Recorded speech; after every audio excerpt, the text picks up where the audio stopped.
लक्ष्मीच्या पावलांनी या मालिकेच्या सोमवारच्या भागामध्ये आपल्याला बघायला मिळणार आहे की कलाने हळदीच्या डब्यात जी अद्वैतसाठी चिठ्ठी लिहिलेली असते ती चिठ्ठी अद्वैतपर्यंत पोहोचलेलीच नसते. त्या जागी एक रिकामी चिठ्ठी अद्वैतपर्यंत पोहोचलेली असते. त्यामुळे कला टेन्शनमध्ये येऊन आता चांदेकर मॅन्शनमध्ये अद्वैतला भेटण्यासाठी जाते. त्यावेळेस आबा, सरोज आणि रजनी त्या दोघांना एकत्र बघतात. त्यावेळी आबा म्हणतात, आता तुम्ही चोरूनही भेटणार का?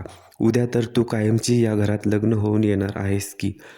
तेव्हा सरोज रजनी कलाला समजावून सांगतात की तू आता घरी जा. ज्यावेळेस कला घरी जायला निघालेली असते तेव्हा तिला अचानक रोहिणी समोर दिसते. ती राहुलसोबत कुठेतरी गाडीत बसून जाताना दिसते. त्यावेळी कला त्यांचा पाठलाग करते. तेव्हा तिच्यासमोर एक वेगळं सत्य समोर येतं. ते म्हणजे राहुल आणि रोहिणीचा एक स्वतंत्र फ्लॅट असतो. राहुल आणि रोहिणीने तिथे काहीतरी लपवून ठेवलं असल्याचा कलाला संशय येतो. त्यामुळे कला आतमध्ये जाण्याचा प्रयत्न करते, परंतु वॉचमॅन तिला अडवतो आणि सांगतो की इथे जे लोक राहतात तेच आतमध्ये जाऊ शकतात.